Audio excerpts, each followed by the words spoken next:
কারে ডাকিব গো মা বলিয়া, মাই যে আমায় ছেড়ে গেল জনমে লাগিয়া, আর কারে ডাকিব, আর কারে ডাকিব গো মা বলিয়া,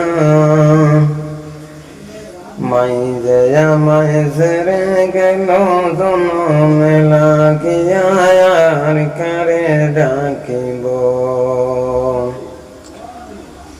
বলতে তুমি যাও না মানিকে মসজিদে চলিয়া, কোরআন পড়ো নিরলে বসিয়া, ঘুম থেকে জাগাইয়া দিলাই মাথায় হাত বুলাইয়া, মা ফজর হলে গো তুমি ডাকিবা আসিয়া।